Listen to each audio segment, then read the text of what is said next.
Welcome, one and all. It's time for episode 206 of the Andy and Rem Show. Trip down Dwarven Memory Lane. Going to be deeply probing into all of the past Dwarf Army books and then deciding whether the new Arcane Journal measures up. So, boom. Good evening, Mr. Remington. How does it feel to be Hello. back again? I'm great, thanks. It feels good to be back, as always. Are you ready Yeah, to baby. deeply dive into the mountains? I sure am. It's been a very long time, and I've been I've just been playing so much. Total War Warhammer 3. It's ridiculous, but I've completed everything that I can complete. So now I'm ready for the real deal, and that is the old world, baby. It sure is. So, see on the screen, people, immediately. Quick look at Mr. Remington War and Forces before we dive in. Got Bad Squiddo in the chat. Good evening. So, let's have a look. This is your entire throng, is it? It's the painted stuff, yeah. So it's not. I've got about another half as much as that unpainted. Well, we've both been feverishly ordering and assembling dwarves, I'm sure, over the last few days. I'm not even going to talk about how much money I've spent on dwarves in the last 3 months. It's been ridiculous, Andy, for me as well. And now it's like I just can't get everything that I wanted. I've just got to look up beyond the sofa, see if I can find any more cash. Yeah, the only one that I'm really missing now is Ungrim, and that's just because he was out of stock within 2 minutes of the launch. Amazing, really amazing. I mean, in my case, I'm not interested in the plastic troopers. You know what I mean? I'm going for old school Citadel Marauder, and that's where my expense lies at the minute, as you'll see in the photographs I sent you there, Andy. So, hey, Wraith, how you doing? So, look, here are my lords so far, lords and heroes. I've got Thorgrim Grudgebearer on the Throne of Power. I suppose you could say he could be a lord on a shield bearer, right? Yeah, you could probably just about squeeze him on there because the Throne of Power technically exists right now. Yeah, it's a little bit of a shame because this model was brought back for 8th edition, and 8th edition was kind of really short-lived in the end time. So you didn't really see many people actually playing Thorgrim Grudgebearer. Well, I didn't anyway, but the model was exquisite. I've got him. I've got a lord there with a double-handed weapon. I've got a runesmith. I've got is that an engineer? Yes, you've got a nice engineer there with a handgun. Engineer, and then of course Belagar Iron Hammer. Yeah, Belagar perhaps for many people's highlight of the last batch of dwarf releases, which was about 10 years ago now. Yeah, that's right. That's right. So I think they're decent paint jobs. Haven't quite settled on a base theme for the bases yet, but I'm just kind of going. I mean, you'll see from the photos that are coming up. So it's like wooded, wild, sort of old ruins to coal face to a beach. Well, I'm sure you'll settle on one eventually. Are these all rebased, all these units? No, these are not rebased. So the Lords were. Some are, some aren't. So these are. I thought these are terrific miniatures. Actually, these come out for 8th edition as well. Was it? These are the. Yeah, these are the what they're called. The Longbeards, is it? These are the Hammerers. These ones. Oh, sorry. Yeah, these are the Hammerers. Yeah. So yeah, these look great with Thorgrim Grudgebearer. So I suppose I can always use him as a unit filler, can't I? You know, something like that. I've nice got banner work there as well. Yeah, that's a freehand baby. So yeah, I don't know. I couldn't really face painting more than 15. I just got what's the word when you paint too much of the same thing? Burned out. Yeah, burned out, and that's an old fine cast, I think. Battle standard bearer. And some treasure. Yeah, put him on some treasure. Yeah, so that thing you can't get anymore. So I guess it's yeah, I suppose it's I don't know if it's sought after or not, but at the minute you can't get it anymore. Right, what is going on here? So, oh right, okay. So, I was so tired of waiting for the Dwarves to come out. I suppose I, like many other avid old world players or rememberers, as I like to call them, went down the other miniature companies route, and I couldn't resist getting some Highland miniatures. So I like the look of these dwarf pirates, and I did think that when the new book come out, there'd be some sort of piratey dwarf. If not, I could make them out to be thunderers or pirate slayers, even, right? But it never transpired. But I've got to say, the miniatures turned out really, really nice, especially after that I painted them. So you could zoom in there, you can see the exquisite paintwork I've done there. Here we Very go. smooth, very smooth mold lines, not too much detail, so you can really get to work with shading and highlighting and contouring and stuff. Yeah, so I'm really proud of them actually. I think they look great. They Dwarf come out Lords of better than many. Legend. Yeah, they're coming next. Oh, you got them up. I'm a bit behind the stream here. Yeah, so um, these are 80s dwarves. I really should have posed the berserker there so you could see throbbing death's eye bulging out. But these were my first ever proper dwarves I ever got, and that's, I think, 1986, 87. These come out. Um, just terrifically characterful miniatures, and I think Throbbing Deatheye is my favourite dwarf of all time. This one right here. And so, yeah, so these were painted just last week, and I've been trying to reassemble these from eBay, get bits and bobs here and there. It took me about 2 years. I always missed out on getting the box, but I managed to get the individual models. And one thing I fondly remember about Throbbing Deatheye, he's the dwarf with the blue beard, just to fill you in, you know.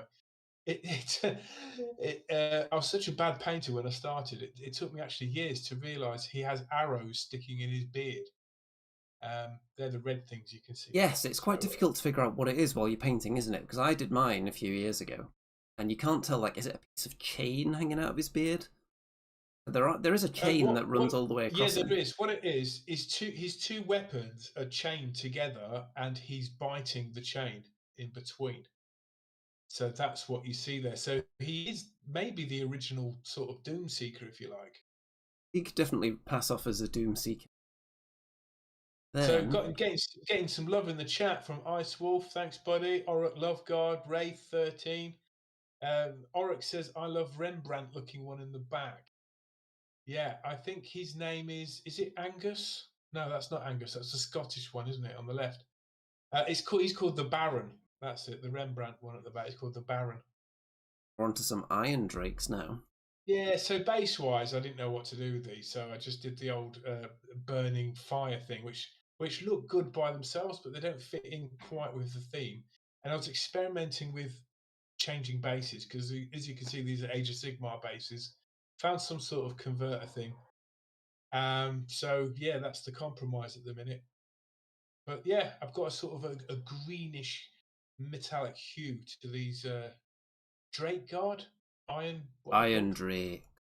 Iron Drakes, yeah. I couldn't help noticing you've gone for some very strange illegal unit composition here.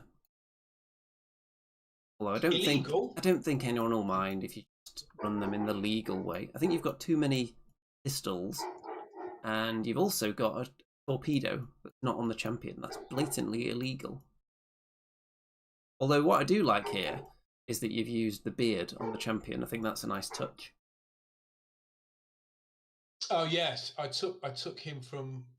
I should have really done it for all the miniatures, really, because what I don't like about the these are the first dwarves really have these metal beards, and then they went on to do them in Age of Sigmar, didn't they? But I love real hair on a beard. You know what I mean? Good so quote. I should really I should have. I was just experimenting there. I should have put those sort of those heads on all of them. The issue you run into, though, is that the Drake gun goes quite close to the body, so would get in the way. So I have to do converting to get them to fit with the real beards and the Drake guns.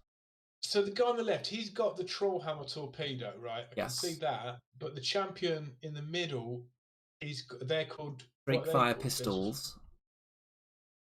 And then it seems like your standard bearer has got a Drake fire pistol and a Cinderblast bomb as well. I thought I'd just load them up to the hilt, you know what I mean? Like any as long as they look cool, that's the most important thing. Yeah. So Icewolf says hair and dragonfire does not go good together, but this is true. Well, maybe they could put some kind of flame retardant material, massage it into their beard before battle. Yeah, absolutely. Maybe there's some sort of liquid asbestos they could put in their beards as like a wax. Now, these are long beards here. You usually see them with the double-handed axes. You don't often see them with hand weapons and shields, but they do have very nice shields. I couldn't resist. The shields are so beautiful. They're almost like ancient Greek style, aren't they? So yeah, I couldn't resist it. It's just simply, it's not for gaming purposes. It's just because they look great. So I just did them that way. Yeah, these are like the elite guard. Quite a spectacular freehand banner at the back there as well. I say at the back, but it's not really. Yeah, that was when my eyesight was a bit better. If I tried to do that now, it would just come out as a big blur. But yeah, I'm proud of them. But I could only do about 15 of them until I got really bored. We've got some war machines. We've got a bolt thrower here, which is the more modern bolt thrower. It's weird calling it that now because this exact sculpt is probably about 50 years old now, surely. Yeah, well, I got this on eBay. It was a fine cast one, and it was.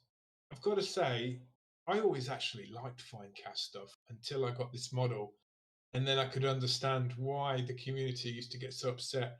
There's loads of bubbles in it. It was really brittle. It's really hard to get the paint to stick to it, even after I cleaned the models before. So it was a real challenge, but basically I just caked the paint on it on this model, so many layers. In the end, I guess it stuck. And I looked at a lot of the pictures of the old machineries of destruction. I don't know if you remember things like the lead belcher. Yes.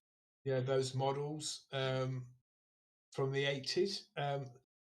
The models themselves were just sort of like, metal, but on the photos the bases looked extraordinary with lots of interesting luscious vegetation growing on them. So I thought I would recreate that vibe, and if in doubt, just stick loads of vegetation on the base, and the model will look better. We've got a gyro bomber here which hasn't been put onto its square base yet. No, I need to do that. So again, this is Age of Sigmar. I like the bomber. I thought the bomber would be better than the normal gyrocopter, but I don't think anyone uses these. Yeah, I haven't really heard about people running bombers, except in a rare case if someone's running just an entirely as many gyrocopters as you can fit into a list, sort of a list. Then I've seen people with it then, but usually it's the normal copter, or maybe even the scout gyrocopter now that's an option. That's even cheaper. Yeah, I think maybe do you think the gyro bomber should be more powered? Maybe it should fire less. Maybe just fire one batch of bombs, but they are absolutely devastating. Something like that. I don't think it's reliable enough, and I think any kind of bombing runs are too restrictive. The way they work at the moment in the game. If you're not that fast, and often you can't do things like drop bombs while marching, it can be a bit of a struggle to get them where you need them. You would think that a gyro bomber would be the ultimate horde killer, That would be its best use. But even when you're dropping templates on units now, that's still an issue. Templates in this edition aren't as good as they once were. Everyone's bases are bigger, so you fit less of them under it for a start. This is the best photo I could get with the iPhone. I mean, I've got an iPhone, 13, and they're not very good at taking pictures close up with detail. I really struggled. So this model does look better. So yeah, you're onto the Skibor dwarves now, eh? I think it's Skibor. Yes. Skibor. So this is a Polish company. I've often mentioned them. These are kind of they're resin, a very particular kind of resin, and you do have to wash them thoroughly with soap to get the paint to stick. So the paint was flaking off. So in the end, I just put so many layers on, and then I put some what's that shield stuff? That clear varnish. Hard Storm coat. Shield. Yeah, I put Storm Shield on it, which I don't know if it was the right thing to do, but they've come out a bit shiny. This It's guy kind of looks like cool. he's oiled up, ready for some kind of wrestling event. Yeah, it's like kind of, Schwarzenegger Commando style, isn't it? Where they used to oil themselves up before they did a scene. So Yeah, and if you maybe it's think about peak. it, if you're a Slayer, you want to get into battle. You don't want to be kind of wading your way through the riffraff on your way to the giant. You want to be slippery so the goblins can't grab you and you can get straight through, straight to the giant. Absolutely. And like weapons will just sort of slip off you as well, which could be good. Now, unfortunately, when I ordered these, it says, do you want 20mm bases or 25? So I've said 25 because you get those scenic bases with the model. So I thought, they're sick, man. So I get those. But when they arrived, they bloody only gave me 20mm ones. So I felt a bit done over there. But yeah, I always Did you like the look of email these. their customer service? Yeah, they're not called Slayers. They're called Wild something. Can't remember. But they've got some terrific models. They are slightly larger than GW ones. But again, at the time I got these, there wasn't any Slayers available. We've been waiting so long for the Dwarves that I just couldn't wait any longer. So These next that's ones are my ski bore as Slayer well, aren't story. they? Yeah, now These dwarf women I warriors. think here's one for you, Andy. I know I'm jumping the gun, but I think dwarves should have a unit with a unit of dwarven females in it, and they can call them Valkyries. How cool would that be? Dwarven Valkyries. The way most games are going nowadays, they tend to, at least GW, are starting to mix more women into their units in general rather than having specific units of women. Yeah, I mean, It's I think generally the right way to go, I think. But I also I wouldn't mind because all the other units already exist and they're not going to resculpt them all. So I wouldn't no, mind that. I think it'd be a nice. It's a nice sort of. It'd be good in the lore, wouldn't it, to have this sort of legendary female warriors called Valkyries from the Viking kind of theme.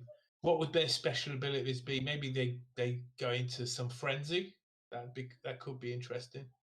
Um, if not, I could use these as iron breakers maybe because they're covered in armor, Yeah, they or would make maybe good just iron breakers, actually. yeah, maybe just normal dwarven warriors. But I think with the female thing, the issue is do you give them beards or not?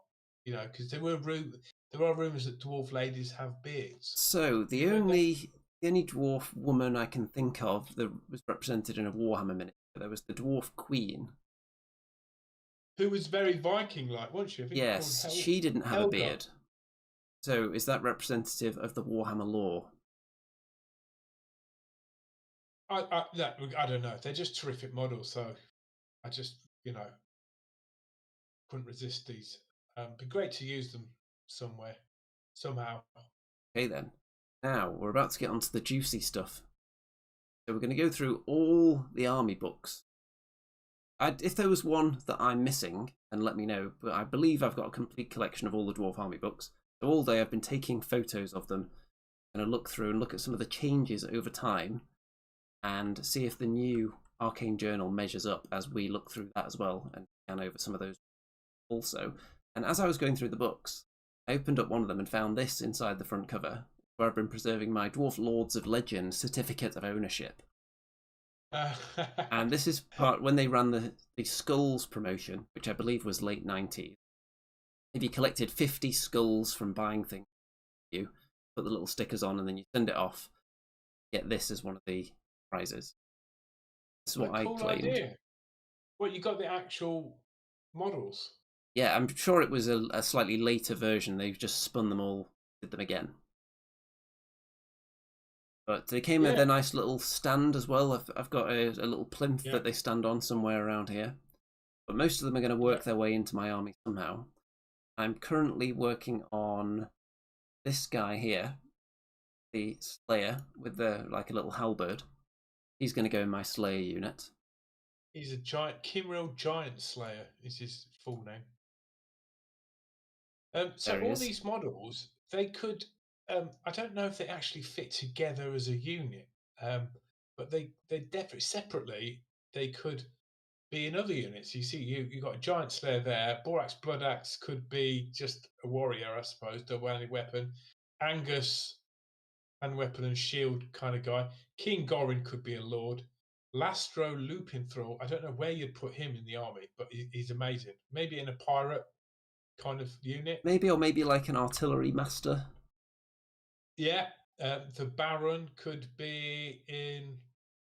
Well, what do you put? He in would him? actually fit in really well with the original Longbeards or Ironbreakers, I think, which we're going to see in the book shortly. Uther looks like a sort of a minor hero, doesn't he? That's what I use my Uther as, definitely a minor champion. And there's your favourite, Robin Deadeye. Robin Deadeye. It's just brilliant. I wish they'd modelled all the Slayers like him. You know, just absolute like madman. So there was that. But then here's the pile of Dwarf Army books. So when I started with Dwarves in the 90s, this was the book. The second one along is about year 2000. The next one, I don't know exactly when this one came out, but I got it when I jumped back into the hobby like 2012-ish. And then this beautiful one here was the first in hardback. And this one was 2014. So is that 7th edition? Oh, but you've jumped the gun ahead. Is it? Yeah, the hardback is the 8th edition one. Yes. So I've got the softback 7th edition one. You've got the one in the centre there. Yeah. Right underneath the pile, we've got the Arcane Journal. So Armando says 7th edition is 2006. Yeah, that sounds about right. So, into the first one. And we're going to be comparing not only some of the rules that are quite interesting to look at, also the art style and the photography style. This is very reminiscent of the early mid-90s, this kind of look here, where the battle, it's got a kind of narrative going on. It's not necessarily set up in a way that you would play a game. More of they've built a little diorama, but they've still got them formed up in units. So you've got somebody coming across the bridge there, they're surrounded by these wood elves. Freeman in there. And got Trek and Felix right in the midst of the battle as well. Very cool. Wow, they're Sylvan wood elves on the left. I used to have some of those, the ones with the spears. Definitely this style of GW, lots of reds and blues and yellows. Primal colours. Also, one thing to take note of is the amount of focus that's put onto the opposing army in these shots as well. It is like an even battle. You get a full view of each side fighting each other, which is going to change drastically when we get to the later book. In this one, you've got the Chaos Dwarves. There's a lot of classic models in here. I noticed the picture before, you had Jez Goodwin War Dancers in there, and then you had the plastic wood elf regiment. Yeah, look at these Chaos Dwarves. Terrific, man. Very highly sought after, these big hat fellas, aren't they? Certainly are. So, I do like that Anvil of Doom on the wheels. It's kind of cool. I prefer this Anvil of Doom actually to the current one, weirdly. And it's another trend that I've noticed while going through these books is that the amount of centerpiece models dwindles as time goes on. And we'll get to that though. Right. So you see those Thunderers in the back? That's what I've got now. I've got a unit of Dwarven Marauder miniature Thunderers and these the Dwarf ones. Cannon. Yeah, we'll get some nice close-ups coming up in the book of some of the older miniatures. Yeah. And that's a great book. Oh, that's some great, some classic names there. I recognise the story by Bill King. He's the one that wrote the Gotrek and Felix books. Wow. And inside, there's no colour at all, apart from just a few pages. It's all black and white art in these sections. But look at that! Look at the character in those faces there. They're definitely not particularly stoic. Very angry. Yeah, they look a bit rabid. I love it. Old classic flame cannon in the background. And so, I'm going to be comparing kind of the layout and the features in the book as well. One thing they seem to have in common, they all give you a little rundown of the dwarf realms. Different peaks. Gives you a bit of info on those. Yeah. They give you a map. Obviously, this is an old black and white style map here. And anyone who's played Total War Warhammer will be very familiar with all the map now. All represented nicely in there. It's a double map as well, 2 pages. going all the way down to Karak Zorn. And then they give you the timeline as well. Very similar map artwork to Tolkien. The Old World. Which year is that set in now? You should be on this, Mr. Remington. You're supposed to be... The Old World? I've no idea. You're supposed to be the fluff man around here. Well, I don't remember dates. I just remember things, events. Well, we give you a nice timeline. And then we get to the runes. And some of them will be familiar. That are still presented today. So let's see which one's still there. The Master Rune of Swiftness. You still have this kind of thing. Still have Alaric the Mad. There we go. So, however, it used to be even better. You just don't get any saves against it at all. Effective against ordinary and magic armor. No save. You don't get a normal save. You don't get a magic save. So that still exists. Master Rune of Alaric the Mad to deny armor saves. We've got even more runes. Rune of Parrying, -1 enemy attack. You love your runes, don't you? And who doesn't love runes? They've always had the most fun job, the dwarves, customising the army list.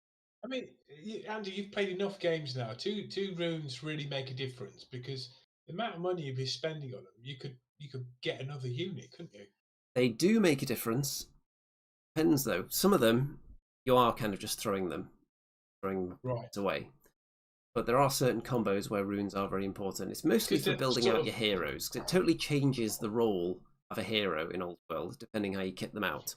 For example, if you've got a king on shield bearers, give them immunity to multi-wound attacks, so then you take 1 damage instead of like D3 or D6.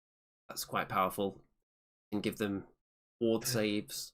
So that totally changes how they play, compared to if you give them the big axe with Alaric the Mad Master Rune on it that doesn't allow armor saves against it. But the thing is, I found when I've played against you, the runes which do come up in use every turn are going to be the ones on the war machines generally. Yep, nowadays skewering on a bolt thrower is quite important. And the runes that you put on units that make the enemy either worse when they charge you or find it harder to charge you over the various editions. We'll come to some of those. Yeah, but all the others, I think, seem quite situational. Can be, certainly. Look at this. Master Rune of Gromril used to give you a toughness of 10 for 150 points. That is that's a lot of points. So you'd just avoid that character, wouldn't you, if you're fighting against him? You just... Engineering runes. Rune of Accuracy. Reroll a Scatter Dice. So that kind of thing has been in there. And what I like about it is that you've got a nice effigy for each rune, haven't you? So you could paint them on the war machines. Yes, it's cool. And actually, in the 8th edition book, when they move it into full colour, that becomes more impressive. So you can see here various talismanic runes. On this on this transfer sheet that's come out, have they got these runes on it? I would have to double check. Don't know. Also, you don't really have space to put transfers on a lot of the machines. See, I had an idea of putting tattoos on my dwarves, you know, if the runes were small enough, if they could fit on skin. Would that work? Potentially. But I don't know if any of them are small enough. So here's the old school flame cannon. This is the classic. This is the one I'm holding out for. Yeah. I prefer this to the newer one. Hard to get now, then? Well, they haven't brought it back. It pops up on eBay now and then, but obviously a very high price. To find it complete with all the crew, not that easy. So that's the one I'm looking for. Wait, that flame cannon. What I like about this model, it really looks like it could explode.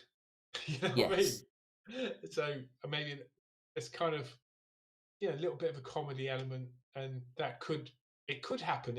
It's never happened to you, has it, Andy? You always seem to re-roll a misfire or get away with it. Well, you do generally keep engineers around the war machines to make them less likely to blow up. It's quite a big deal. Here's the big surprise. Isn't it? Wouldn't this be an obvious pick for GW to reissue these models? Bugman's Because it Rangers. might. I have to assume they'll come back because they've had Bugman himself available for ages at Warhammer World.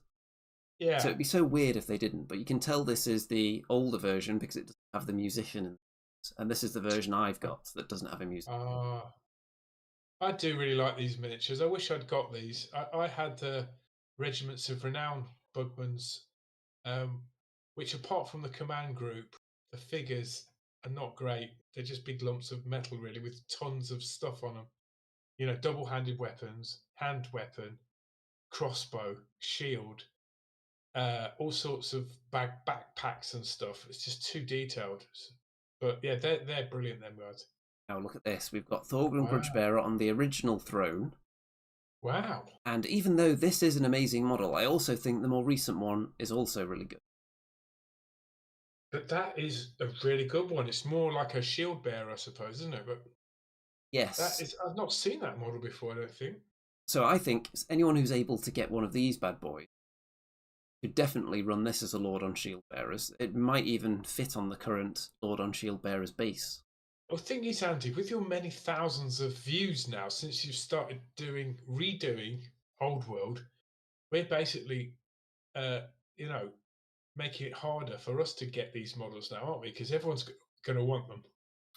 That is We a good should have got point, these actually. models before putting this video out. Yeah, so this is one of the models I'm looking out for, and this would have been a great centerpiece as well back in the day. Large enough, I think, to consider a centerpiece. But again, I do like the more recent Throne of Power, the massive, impressive golden one. I think they're both really nice. But look how good the runes look and the banners. They make such a big difference. Yes. But of course, that's not going to come with the model. You're going to have to do that yourself. Yeah, sometimes the banners do come with the models, though. Mm-hmm. For example, I've got my Prince Ultha's Dragon Company right here, and in the command, you do get the banners.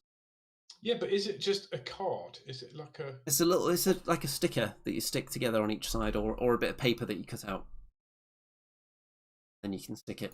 Now that pack is one I'm really umming and ahhing about.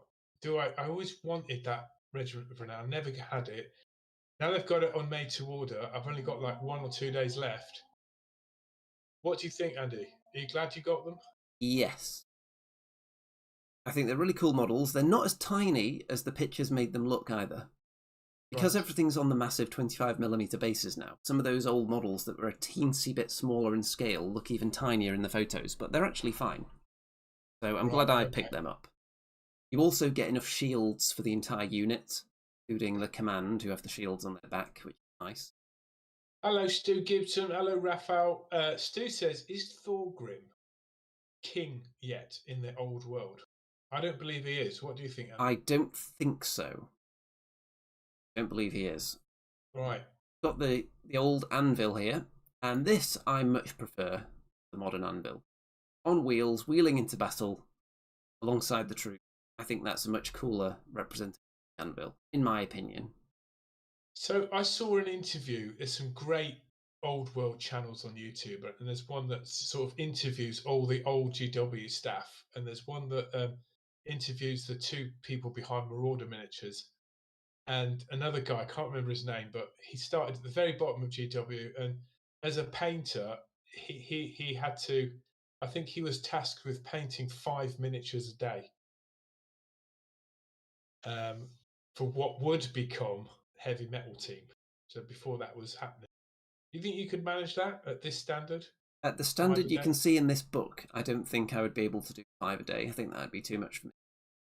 I couldn't sleep last night about 10:30, 11. I woke up and I painted a Marauder miniature, and I did it in an hour and a half, and then went to sleep. Oh, so well, maybe then. Maybe, yeah. That's a great model, isn't it? Again, the banners make it look terrific. Yeah, so I think between that and Throne, between those two, you've got 2 really impressive centerpieces going to be storming into battle alongside your troops. That's something that starts to lack as we go through these books. So there you've got some banners, so people could just photocopy the book, get one out that way, or you could just cut them straight out of the book if you were a complete heathen. Oh, it's tempting though, isn't it? Right? Not that tempting. you could hand draw out though. I think you could trace over it some way. Then we've got the Dwarf Clansman. So when I started with Dwarves, this was what your typical warrior unit would look like. You've got the plastic box set, and then you've also got some metal ones mixed in there as well. Yeah, great models, man.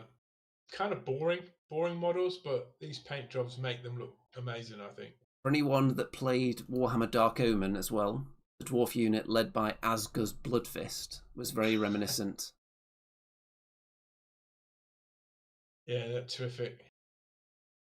Then crossbowmen. So these crossbows were the original style of dwarven crossbowmen that I had in the 90s. Yeah. I had quite a few of these. I did get rid of them, sadly. I've got some, Andy. I managed to win a bunch on eBay.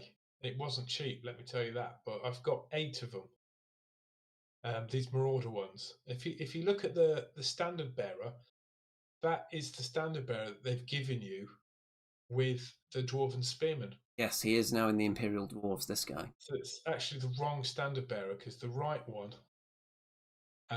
is a guy waving a flag. Yes. Yeah. So but we think they didn't have that mould anymore or something like that. There was a slightly later version of the crossbows that I had some of as well, and I haven't been able to find any pictures of those, so I think they probably fell between army books. Are they the crossbows that come separately? There's plastic crossbows. No, I'm talking about metal ones, and some of them had a separate piece, like the crossbow was in 2 pieces assembled. Right. So I don't know if that's these ones or whether there were some that were slightly later as well, but I definitely had some of this unit. They look terrific, those quarrelers. Yeah. Got the original long beards here. Oh yeah, they're tiny, aren't they? It's just all beard. They are. They're like the cousin it of the dwarf range, aren't they? Just all beard, which is what you want long beards to look like. Fantastic. My impression of these dwarven sort of troopers, they're not over armored. Do you know what I mean? Like the clansmen, just hand weapon and shield. Maybe they've got light armor, so that'd be a 5-up save. These guys, okay, maybe heavy armor and shield. But the current dwarves or the current build outs, they've got way too much armor, I think. Even the Thunderers and the Quarrelers all can get 4-up saves, which seems a bit daft to me. No? I'll agree there.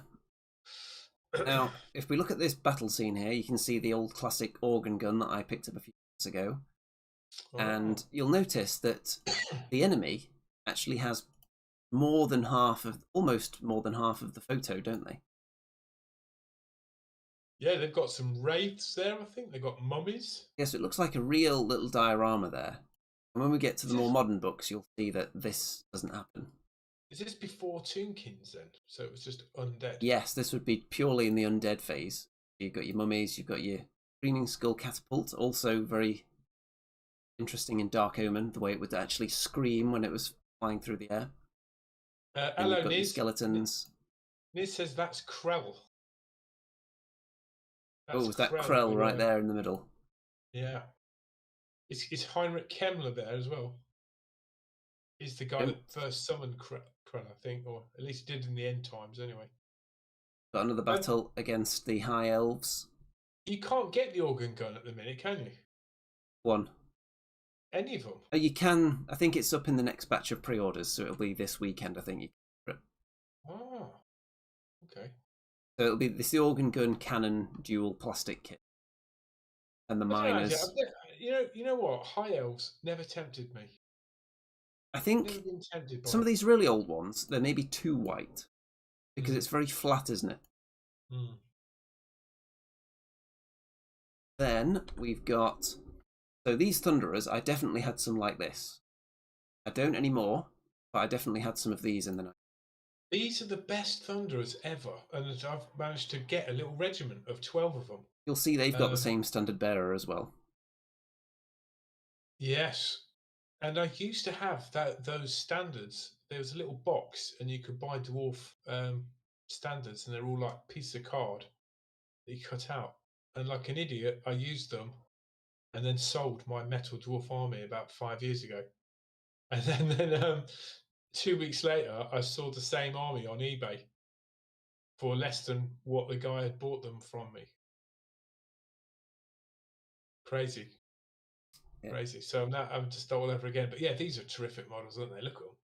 And look at that guy next to the standard bearer. He is the champion that you get with the Imperial Dwarfs now. Yeah, so I think this whole command group, they've been using them in different units. Yeah. And they're not necessarily specific to one at this period.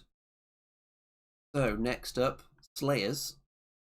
And some of these are still the same model.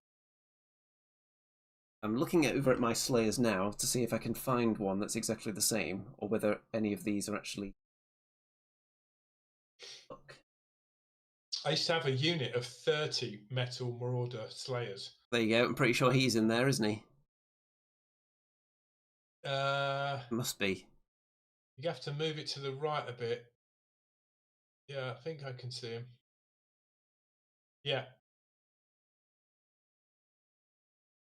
Very nice. Slayers. Problem with Slayers, it's not so much a problem, because for those of us that like the classic miniatures, but they never had an update, really. They've brought out one-off plastic Slayers, but really they should be evolving alongside the rest of the range, and they haven't. It's fine if you like the old school charm, but not everyone does. Then we've got... Oh, let's look at this unit down here. Yeah, what are they? Are they clansmen? They're not plastic though, these guys, no? No, these will definitely be metal. Oh, kind of cool. Just the colour schemes, it's brilliant on these photos, isn't it? Really bright blue, but with the newer dwarves seem well, at least my paint jobs seem a little darker. Yeah, mine are a bit more reminiscent of this kind of paint job. Yeah. This kind of colour scheme. I'm going forward. Classic organ gun. One that I bought recently. Except I didn't put the sides on it. I've still got them. I just thought it's going to stick out too much and they're going to break off. Transit. I'll leave them off. Ice Wolf says Avatar of War made some nice Slayers. Yeah, I did. I spent a while looking at Avatar of War stuff. It was about 10 years ago, probably. Saw their Slayers. They look great on the photos, but I don't know. When you look at the actual models, they're maybe not as good. A couple of models I'd love to get my hands on here. Gotrek and Felix. I used to have Gotrek, and yeah, he went alongside my Metal Army. Why did I sell them? Anyway. Then they have a painting guide in here. Very much the style at the time. And then we've got some magic items. Gotrek's axe, 125 points. Let's just have a look at the rules for this. So, any hit inflicted by this axe will wound on the d6 roll of a 2 or more, regardless of the user's strength or target's toughness. Target receives no save for armor unless it's magical, and even magical armor suffers a -3 saving throw modifier. Wow. Each wound inflicted causes not 1 wound, but d3 wounds, and in the case of dragons and demons, each wound inflicted causes d6 wounds. That's a lot, isn't it? Because heroes would have maybe 3 wounds, wouldn't they, maximum? So that is significant. 125 points, though. So very cool. And you used to get magic items on cards like this, which is kind of coming back a little bit. You've got the rune cards now. And the old classic gyrocopter there, throwing the bomb. I used to have that model. Terrific model, that is. Cute. He's just, the rider is very exposed, isn't he? It's almost like you could just throw a stone at him and he'd fall off. And then this period of miners, I'm not sure any of the other miners that have come since are actually as good as these. No, and last weekend I bought a unit of these as well, Andy. So I found these on eBay. So yeah, I managed to get those all except the hero that comes with them, or the unit champion. But yeah, I've got so many to paint. But my idea is to just get loads of Marauder miniatures, dwarves. They're the best. I'm going to answer a question from the comments here. Old Orcs Never Die says the re-released Dragon Company carry pistols, but I can't find any dwarf units that can have a brace of pistols. So the Dragon Company actually comes with rules inside the pack. You can, in fact, I can just show you right now. Actually, let me just find the command group. It's in That's the... a game changer right there, Andy, that is. So, let's have a look. First of all, you get the banners in there. Cut out. Stick on the pole, depending which colour banner you want. Wow. And there you go, you get all the rules for the Dragon Company there on a little card inside. Does that come with the command pack or with the trooper pack too? Well, I'll tell you if it comes in the trooper pack as well. Let's have a look. Live unboxing. Let's see. Yep, you've got it in there as well. I mean, they really should have sent you a free unit with all the... Do you know what I mean? All the tens of thousands, hundreds of thousands of fans that have clocked into Andy and Rem show over the years. You would think GW would be just swamping me with free product by now, wouldn't you? But alas... 10 years we've been doing this, longer. Some of these new upstarts, they just get loads of freebies from doing a couple of videos. Often they'll send them to kind of painting influencers rather than people like us. Yeah. Because they want the audience to see a new painted miniature that's been done in really spectacular fashion, and then they'll be inspired to buy it, I think. So a nice battle scene against some orcs there with the old classic wigs. Yeah, there's the Slayer King. Yes. There at the bottom. Then we've got... Okay, so this is really interesting to me, because this is something that drastically changes across the books. So, they give you some dwarf vocabulary. So, see, bolg, large fat belly. Bar, a fortified gateway or door. So not only do they give you some words, they also give you, of course, the numerals. They give you some common words just for forming sentences, and runes for letters. Wow. So they give you a lot of info in there.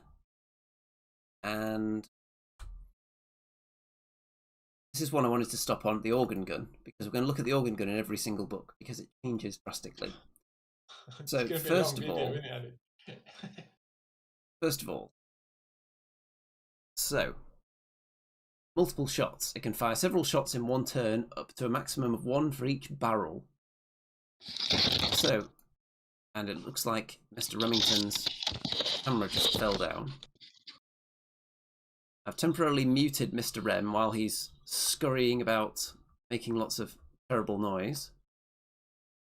So, you can fire all of them at once. It's like multiple cannons strapped together, all firing at the same time. The organ gun. And that sounds pretty scary.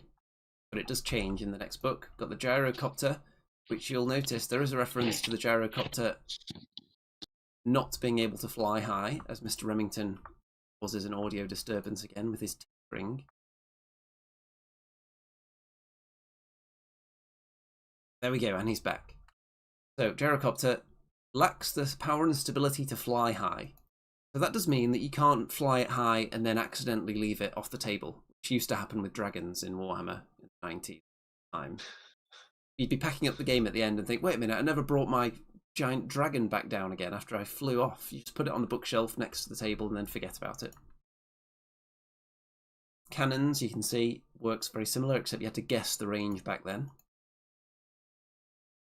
Dwarf banners. So look at this. Been provided to you so you can photocopy the page and then you can colour them in yourself. That's fantastic. Yeah, that's a brilliant idea. Hey, maybe you could do a little print out of that for me, Andy. That'd be great. I'm very tempted actually because I don't have a Bugman's banner. You could sell them on eBay, couldn't you? If you printed them on a nice card. I'm pretty sure it'll say for your own personal use somewhere. Oh. Or if it didn't, that's because it was GW in the 90s and they weren't really on it with their legal stuff by then. Well, people didn't have home printers then, though, did they? Now, you'll notice 4 types of Slayer. I'm pretty sure they've knocked that down to 3 now, haven't they? I think they've got rid of... Is it Giant Slayer that they've got rid of? Yeah. I think it is. They've simplified it a bit. I always remember the 3 distinct types of Slayer, and you could tell by looking at them which one they were, really. This black and white artwork. Take 0 to 1 unit of hammerers or longbeards. What's the special rules for Slayers? Have they always been a bit bad? I don't think they were always as out of favour as they are at the moment. But look at this. Dwarves, you could take monsters in your dwarf list. Hippogriff, gigantic spider, manticore. Wow. Hydra. Swarms, you could take insect swarms. So I think most armies just had access to all this stuff. Yeah. Yeah. And I imagine it was back in the day a nice way for them to sell a lot of gigantic spiders. I used to have some of those monsters. I used to have a cockatrice, I used to have a spider and the manticore, but they're all very small actually. They're on like 50mm bases, but small kind of, well, small compared to the monsters you get now, that's for sure. Look at that. Ungrim. That is a fantastic piece of art. Amazing. With the dragon there at the back. He's really short, isn't he? Yeah. I've actually been looking on eBay. Because the new one was out of stock, I was thinking, maybe I could get the old metal one instead, but then you're not going to get much for saving there. No, the new one is terrific though, isn't it? It's absolutely terrific. Artwork of Gotrek and Felix there. They're in his stripy pyjama trousers. Very stylish. And then they give you like a sample army. And they're giving you ideas how to start the army and then tell you what you need to do to buy it, basically. And then how you can expand the army and the different you might want to add. Then we get all the way to the back for this classic scene, classic layout against the goblins, orcs and goblins, should I say? Wow. You've got ogres, you've got spider riders, you've got night goblins, you've got orcs, you've got a great picture, a wyvern, you've got fanatics, you've got wolf riders coming in from there, savage orcs, and on the dwarf side you've got the old cannon there. Don't really see much nowadays. Some of these units, I would really like to get my hands on either of the two style of metal longbeard. Not so keen on the plastic one. Yeah, it's getting the whole unit. I mean, you could pay about £200 and get a unit of those off eBay. See, Nisgard says Slayers were unbreakable as one of very few units and always wounded no worse than a 4. Yes. We've got the next dwarf book now, so this is about year 2000. And you'll immediately see a change in the style of photography for the battles. Instead of seeing lots of small units in a huge battle, you're now seeing huge amounts in one single unit. Like each unit is becoming huge. If you compare this here, all the units are pretty much, apart from on the goblin side, they're not that vast compared to this shot here, where you've suddenly got sort of like 30 dwarf warriors or however many there is there. Sort of 20 maximum, aren't they, in those ones? Because at this time they were selling them in boxes of 20, and they even gave you a movement tray in the box at this. Well, this is the first multi-part plastic dwarf kit. There's some rangers there, and there's some more up on the top. And those are the quarrelers that you could make from the kit, with the crossbows rested on their shoulder. Yeah. And I can see a bolt thrower in the background as well there. Yeah. Against some hideous undead. The cannon, this is the 90s cannon before we got to the plastic cannon. And maps still in black and white. Flame cannon design there. Anvil of Doom. So this is where the Anvil of Doom changes, and you can see this picture is more reminiscent of the modern one. So round about one of these books, Andy's, the first bit is almost in the first person, from like a drunken dwarf in a bar telling you all the stories of the dwarves. You do have a lot of that in the books. You have a lot of not just the backstory presented in a cold way, you also have it narratively written as a story as well. Yeah, I like that. So anyone who can pick up these books, I would recommend it. They're some of the few Warhammer books that I have actually bothered reading. Like the entire book, not just the important. And the runes for the Anvil of Doom. So this is how it works in this edition. Casting value for the different spells, much like it is right now. So let's have a look. The Rune of Fire. Fiery ball to explode into the foes. Rune releases a magic missile with a range of 30 inches. 2d6 strength 4 hits. So you can see where they've taken inspiration for the current anvil. This is quite reminiscent. Now onto the organ gun. So it's changed again. Or it changes in every edition. So turn the organ gun so that it faces its target, roll the artillery dice and measure the range. If the target unit is within range, suffer a number of hits equal to the number rolled on the artillery dice, and hits resolved using the profile below. So 18-inch range, so you turn it to face the target, declare you're shooting, and then you find out if it's in range. You couldn't pre-measure in the older editions. Strength 5, -3 on your armor save. So it's just an artillery dice and that many hits. So you don't really have to roll to hit with it. So that's devastating. So that's going to be something that changes in the following edition as well. Then we've got some runes again. See, they've remained kind of similar layouts with the runes. Yeah. And any units in this book that you don't see in the previous book? Well, one thing about this layout is that all the rules are first, and you get the cool colour pictures later on in the books. That's how they started arranging them at the first one. They show you the rules first. You can see some of the profiles here. This is when I did most of my old gaming, or old Warhammer Fantasy would have been this period, about year 2000. Before that I played a fair bit with Dwarves and mostly Chaos Warriors in the 90s, mid and late 90s. And I played a lot in very early 2000s Dwarves, so it would have been these rules. See, Leadership 10. Leadership 10 just being thrown around on lots of the characters here. So Rune Lords used to have Leadership 10. I don't think they have that anymore. So very nice. And then this is an example of the kind of slightly more cinematic photography they're taking. So instead of seeing the very vibrant pictures now, they're a bit more gritty when you get to this stage. And fantastic scenery. It is. With more cinematic, kind of over-the-shoulder camera angle, but you see far less of the enemy. The enemy are mostly just the blurry foreground decoration, and the main focus is on the dwarves now. Yeah, you can see lots of updated miniatures there with the metal long beards, metal iron breakers, the new gyrocopter, new anvil, new flame cannon and organ gun and cannon. The grudge thrower, a bolt thrower, they're all new as well. You can see the new plastic ranged units. Slayers are still the same, except they've got more than you saw in the last book. They've got the full head banner. They're the next batch of metal slayers. These are the ones that you're getting at the minute. You're getting some of those styly ones. Yes. They've got the long beards that everyone loves there. But I'd take either of those, the long beards, the funny ones that are really short, or these ones. I would accept either of those, spending even more money. I used to have some of these long beards. They've got so much detail on those models, you know. I almost prefer the older ones. Just a bit more characterful, I think. The previous edition's dwarves. Icewolf says most of my dwarves are from this and the next two books. Yeah, so most of my dwarves are from this era, from this book.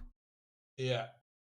So you can see this is where the new models started to just get tons of armor on them and less, you know, faces covered up more for sure. Less character, I suppose. Yeah, you can definitely say there's a dwindling of the amount of character over the years. For the most part, that's not 100% true in all cases, but I really like these iron breakers, and this was my really solid, tough to crack centre of my battle line unit, year 2000.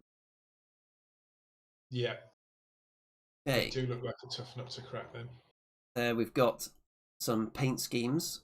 So what were at the time the new wildly exciting multi-part plastic dwarf warriors, because the old ones, they had their charm, but they're single pose. And this is the period where GW were getting rid of all that. From about 98 onwards, they started releasing part kits. Before then, they only really had the skeletons multi-part plastic. So these aren't the ones that you can currently get? No. This is the year 2000. This is what all my dwarf warriors and my quarrelers are from. This period. So there's been almost 3 versions of plastic warrior kits then. Kits, I don't know about kits. You could call it a kit because they were single piece just with a shield, so kind of that was the old box. First ones. I like these ones a lot. These are the ones I have, and I think they're very nice. There's some slight issues with the proportions. Obviously, look at the size of the gigantic hands. But you kind of expect that from old dwarves anyway, don't you? Yeah. Then, something about the shields that just, I don't know, I don't like them. They look a bit, I was going to say blotchy and chunky. Little example army here with the bolt thrower. This is the bolt thrower I've got. This dwarf, this Slayer banner, this isn't the one that's available now.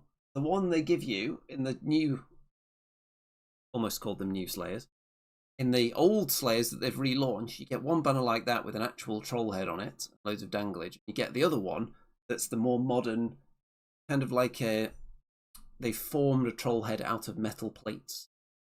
Right. So you get the two options, but you don't get this one. There's the classic Iron Breakers there. So they haven't re-released the miners, Andy, yet, have they? Do you think they'll... Well, the plastic miners are in the next release this weekend, I think. 100%? Yes. And what miners are they? What version? They are the plastic multi-part miners, the last ones that were available. Out of the Skull Pass, you mean? No. The multi-part kit that came with the multi-part pony cart as well, except that's being sold separately now. So these are the Thunderers I least like. These are the ones that I've still got.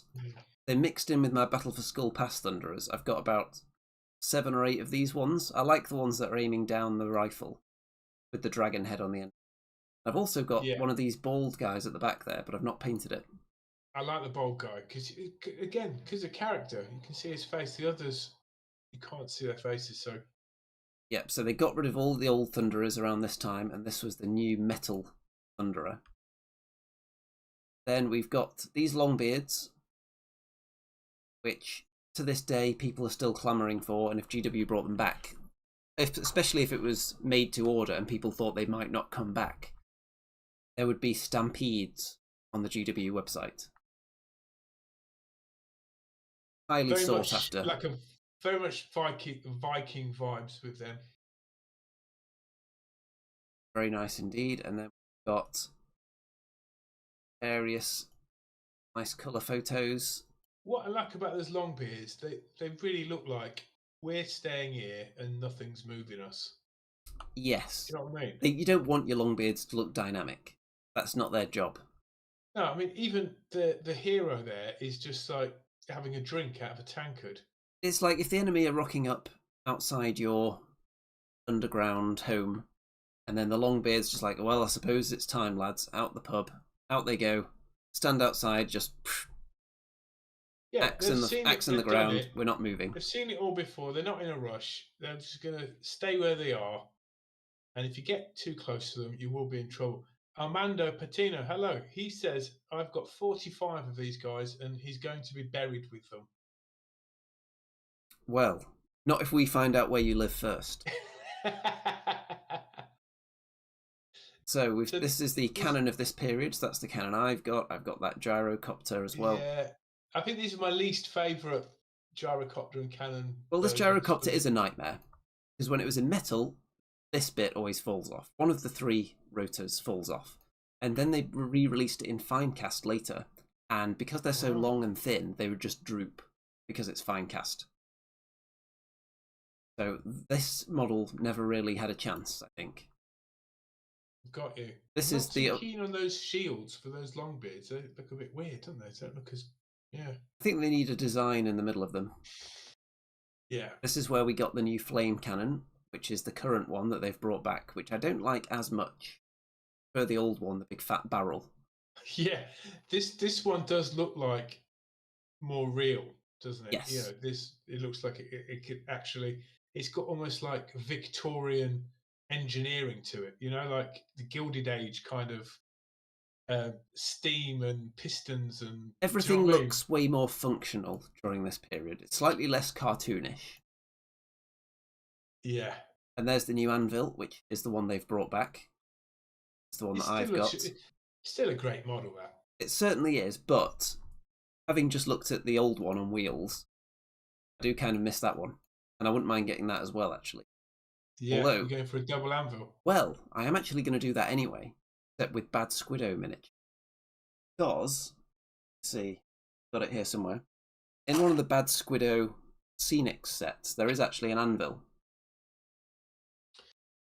Terribly sized, and I've got some Bad Squiddo Dwarfs coming soon as well. So I am going to be able to run a second anvil. That would be quite terrifying, because at the minute you can get out of range of the anvil, can't you? And the anvil can't move. But if you had two, theoretically they could cover so much of the board, couldn't they? Got a good point from Armando, actually. Going to use the old Gyro Scouts, perfect for the light armoured version. That is true. So the Scout Gyrocopter, this actually fits that very nicely. So that's probably what my metal one will be used as if I have the 3 as regular copter at the same time.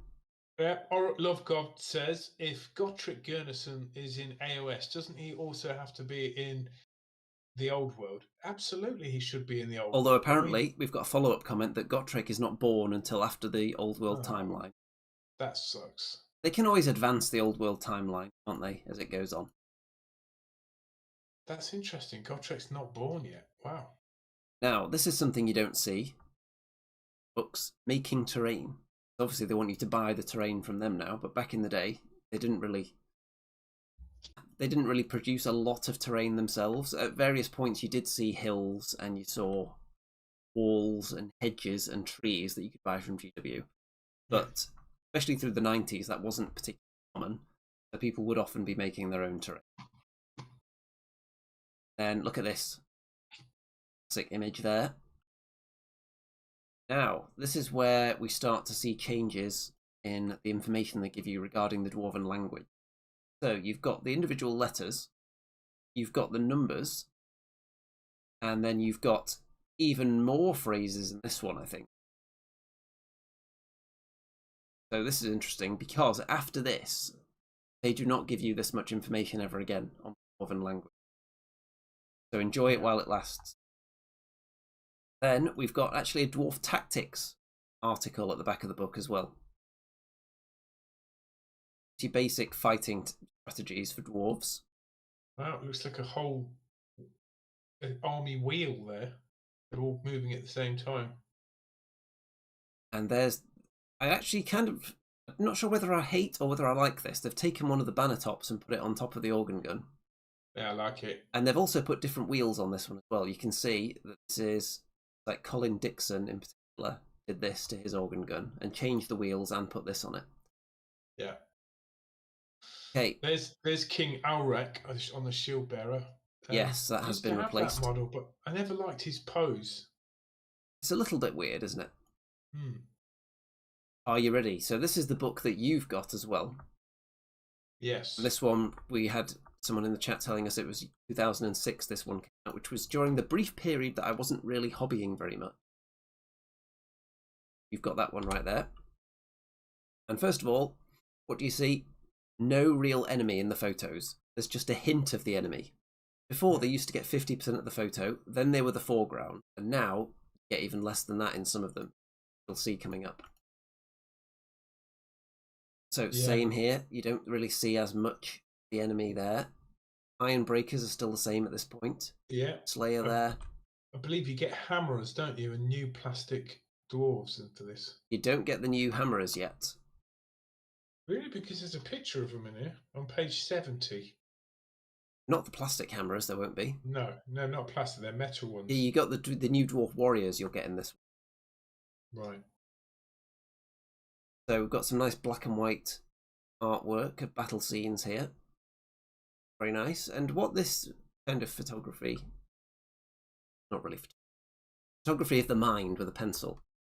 So what this kind of art style does, rather than showing you every detail, you kind of get the impression what's going on over there, even though there's just like smudges and blurs there. You still feel like you know what's going on, don't you?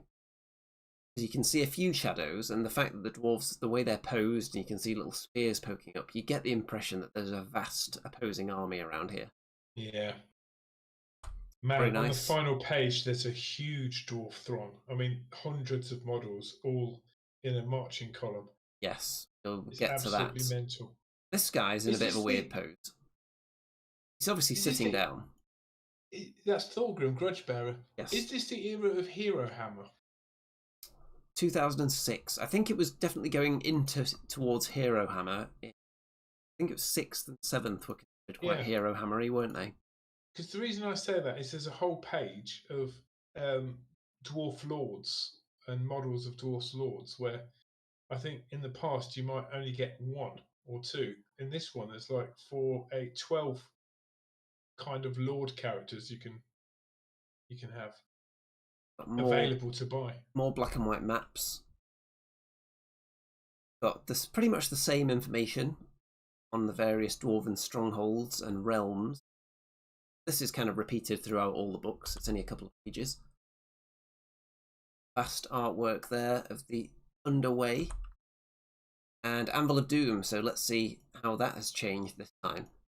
So let's have a look at one of the runes. Rune of Wrath and Ruin. Anvil is struck, and the name of Grimnir is invoked. The power of the Rune of Wrath and Ruin causes the sky to darken and the earth to crack, venting fire and sulphur. Nominate an unengaged enemy unit. Okay, so immediately you see that the fluff is woven straight into the rules there, which you don't see nowadays. You would see that in italics. So you could skip that if you don't want to get the flavour and then get straight to the rules. So it was a lot harder to actually read the rules back in the day because you're trying to dig through to where they actually start.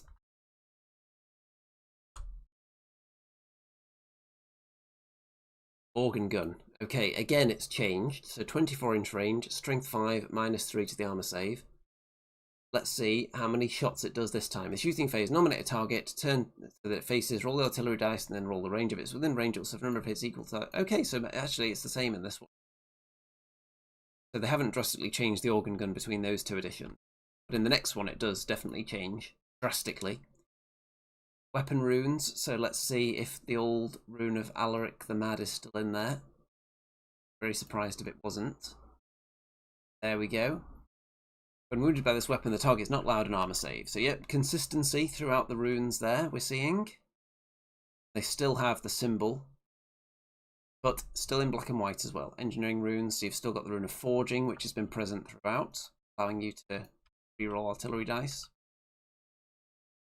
The lords, so you can see the rune lord is now down to leadership 9. So after the last book, it's now only the dwarf lord that has leadership 10. Everyone else is knocked down to 9. High King Thorgrim Grudgebearer. So this is where we get the new Throne of Power, I think, in the book, is it? And so, Dwarven language, numbers, letters, and that's it. You don't get the vocabulary anymore.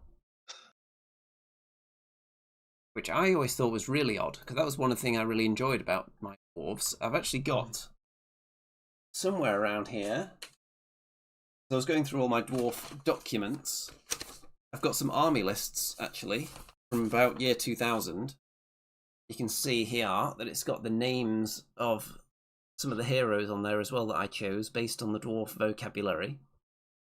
So we've got, for example, King Asguz Barazak. 203 points.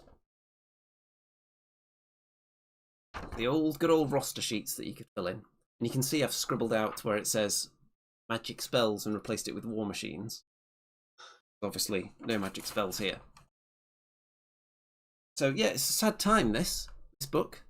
This is all they give you on the language, really. What do you feel about that?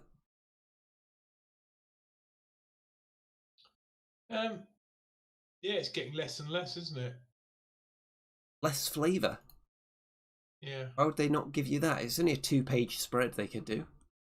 I guess no one was using it. Well, it already exists. They could have just copied and pasted it into the new book. Very weird, I thought. Especially at the time when it came out.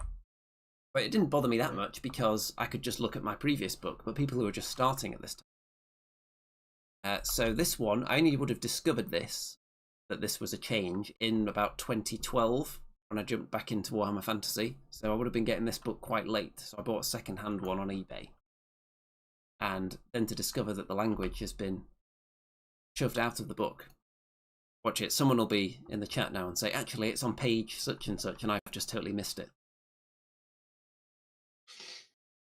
Got apparently 5th was Hero Hammer, 6th was very much a reaction against Hero Hammer, with 7th then Hero Hammer again, because I didn't really play any 7th. You can see the new Throne of Power, and it is a spectacular model. There is no debating that. So at this point, we now have 1 centerpiece. So we lost 2 big centerpieces, and now we've gained 1. Yeah, we got the anvil. The anvil, I don't consider that a centerpiece. I don't think it's big enough. I think it has to stand taller than everything else on the battlefield. Yeah, I mean, I suppose you could model it that way. You could put it on a rock. You can build it as a centerpiece, but it's not provided that way on its own. No. In my opinion. No. So these are the Thunderers and Quarrelers now that you can get now, right? Yes, they are. So I do have a few of these Quarrelers, actually, in amongst my previous edition Quarrelers. Because when I jumped back into the game, I picked up a few eBay lots, and there was a couple of sprues of these guys. There are a few that are shooting it forwards, which I actually use in my Rangers, extra Rangers. Yeah, I mean, do you think, I keep bringing this up, do you think they're going to bring out Ranger models? Or surely they will. They're in the book, so surely there'll be Rangers at some point. They seem a very popular choice for players as well, so yeah, it seems strange. So the Dwarfs, the one thing that's jumping out at the moment is that by this point they're becoming way more uniform and less characterful sculpts. They look more regimented, they look more like a formed army, but you don't have any of the charm of the old sculpts anymore. That's, by this point, mid-2000s, pretty much gone. Very little left. You still have Slayers. Yeah, the Runesmith looks very charming there, that Runesmith, but yeah. Slayers are still there, so you've got them clinging on. You've got the Longbeards are still there at this point, and the Hammerers. So this is the last time that you'll see the Longbeards, the classic Hammerers. I think I've got one of those box somewhere. The old Iron Breakers. I suppose it's the monopose as well that making them look quite uniform. But also the amount of figures there. In the earlier books, there was half the amount in each unit, it seemed. Yes, they're definitely just giving you massive armies to look at. Rather than lots of small units, they're giving you one big army shot with way more than you've ever put on now. Yeah, at this point, it's a real challenge to actually get an army and paint it and base it and field it. It'll take years. We're still on the metal miners, I think. No? Yeah. And these are the dwarf engineers. This one here. And I've just started doing this guy. He's been assembled there. Right, so these are the ones that have come out in that pack. Yeah, there's the other one there with the gun. The engineer pack of 4. Nice. And Slayers. So this Demon Slayer has come back. Yeah, he's a great model. Now, I don't think both of these have come back. I'm looking over. Let me see. I don't think we have the Dragon Slayers. I could be wrong, but I'm looking at my batch of Slayers and I don't see those two. Yeah, I mean, looking at those models, I don't think they'd be able to slay a dragon. I think they'd just get eaten in seconds. Yes, we are missing those two. And here is Throne of Power. Magnificent model. And was this ever available in metal? Because that would have been a total nightmare. Surely this was only ever fine cast. Yeah, mine was in fine cast. Did they have fine cast at this point? I don't think they did, so it must have been metal. That would have been horrific. Yeah. Okay, then this is the current Dwarf Warriors. Ice Wolf says that it was in metal. That would have been horrible. These are the warriors that they've re-released now. So they're slightly later than the ones that I have. They have more... The beards are longer and more flowing around the model rather than packed beards. So the beards are more impressive. But other than that, I prefer the older ones. The other noticeable difference is that the bases are now painted, is it brown or black? But they've gone away from the bright green. Yes, they're definitely getting browner over time. Bright colours are definitely on the way. Yeah. They wanted to make the old world a bit more grim and dark, I suppose. Quarrelers and Thunderers, now quite uniform. Same kit for the two of them, which is the same one now, at least. Yeah. And these are all the classic units that were replaced, apart from the Slayers. Didn't get replaced, but in the next edition, you'll see replacements for most of these. And this is where we get onto the new style of War Machine as well. It's so weird calling it new because it's nearly 20 years ago. So. Yeah. But this is the more modern style of War Machine, where it looks like it's made out of all metal rather than wood. Yeah, is that the one that's available now? Yes, this one is available now. And same for the bolt thrower. And this cannon is... I mean, you can't put runes on those. There's no way to put No, they already have them on there. I don't see why you could put transfers on these. They've already got so much detail. Yeah. Ice Wolf says 20 years is nothing for a dwarf. That is true. No. And look at this. Look at all these cannons. Can you imagine Games Workshop in the early 90s painting that many cannons for a photo? Wow. Definitely not. But this is the part of the dual kit that is coming back this week. You can also make that one into the organ gun. It's a fine model, but they don't have anywhere near the charm, especially the crew, of the old machine. No. I agree. There is that just ridiculous amount of war machines. And then a huge battle. Well, it's not even a battle, it's just an army assembling. And this is the direction that the photography takes from this point. You don't see the 50-50 battles and just see a huge army being showcased. So it's a different kind of aspirational. It used to be you can play out these battles on your table. Now it's you can own 1 billion dwarves. So maybe they want you to spend more money. They're trying to plant the seed in your mind that you need many. I suppose so, but then people are building off their old collections as well, you know. So. And then this ridiculous image here. Does anyone even own this many dwarves? Well, I might do by the time they've finished releasing Old World. But an obscene amount of dwarves there. That's crazy. Okay, on to 2014. So this is just before the Old World blew up. Not too long before. This, I think, was it the last Army book? 8th edition, the Dwarf book. It's in hardback, and I was looking through my old videos when I was reviewing this book. It was about 10.5 years ago. I was reviewing this Dwarf book, and I looked mildly more youthful. So the main thing that jumps out about this one, hardback. Full colour all the way through now. You don't have any black and white pages. You can have much more elaborate, colourful battle scenes like this. Wild. More artwork. More artwork indeed. This guy, I think, was brought into Finecast at this time now. And for this model, surely, who would choose to have this in metal over Finecast? It's so vast. And then you can see the full colour making its way into the timeline as well. Map as well looks very nice in full colour. Double page spread again. Legendary clans. When these came out, I got this. I think I got all of the 8th edition hardback books when they came out. They were absolutely terrific, and you really got the sense that when it came out, it's hardback, it was all colour, it was there to stay. But it didn't really last very long at all, did it, Andy? No, because they shortly blew the world up. Yeah, it's such a shame. Anvil of Doom, you can see the rules for the Anvil of Doom, 8th edition here. And the language is still pretty much just the letters and the numbers. They don't give you the vocabulary anymore. Sad that they didn't bring that back. And then hammerers, you can see on their page here, that's very reminiscent of the new hammerer model book.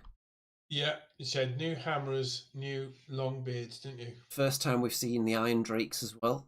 And this was the trend that GW had in this. If they were going to reimagine an old metal kit, bring it into plastic, they give you 2 ways of building it. So you've got the Iron Breakers and Iron Drakes, they put the hammerers and the Longbeards into one kit. If you look at like the Dark Elves, they gave you what used to be just one cavalry unit. Now you could also build them into Doomfire Warlocks as well. Yeah. Wood Elves, you could have the Sisters of Thorn or Wild Riders. Yes, and we've been tracking the organ gun's progress, and this is the edition where people would stop you at events and say, wait a minute, is that really how it works? That sounds too good. So this is where you would roll the two artillery dice, and it only misfires if you roll 1. If you roll 1, should I say, it just has -1 to hit. If you roll 2, that's when you consult the table. So obviously you're quite unlikely to roll 2 of them. So people felt this made it very reliable and powerful. 30-inch range, strength 5 with armor piercing. So you'll see that there isn't necessarily a modifier to saves here, but things would have armor piercing, which means that their minus to save is 1 more than you would expect for that strength. So strength 4 attacks had -1, strength 5 attacks had -2, so that means that these are going to be -3 because of armor piercing. Now they've got rid of that, and they just give you a flat AP modifier, and then they give you the... what's it even called now? I've forgotten the names of the rules already. If you roll a 6, it's an extra minus on. Right. Gyrocopters and gyro bombers. First time the bombers are here again. The same thing. They're making dual kits now.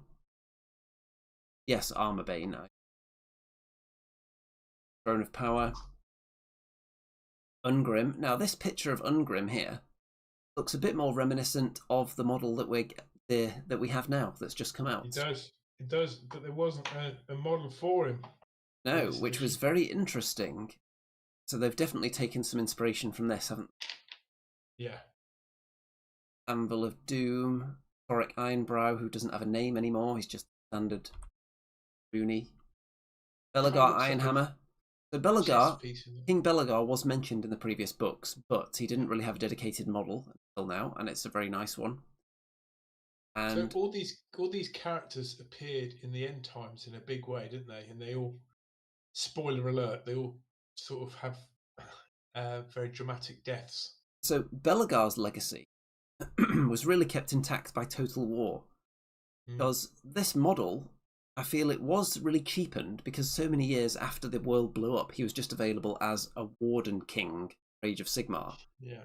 And I think that really ruined it for me. Even when I look at him now, he doesn't quite have the same feel that he had.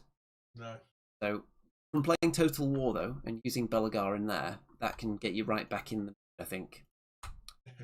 Grim Burlockson, the engineer. Joseph Bugman is still in there. Weapon runes, now in full colour. Very exciting. Engineering runes.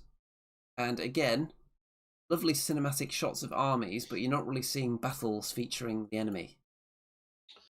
No, this is a fantastic addition all in all, isn't it? You've got a wonderful array of models.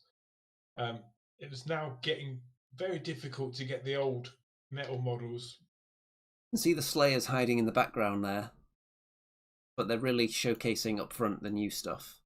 Yeah. There's the new Longbeards, which are pretty much just hammerers, except with different heads.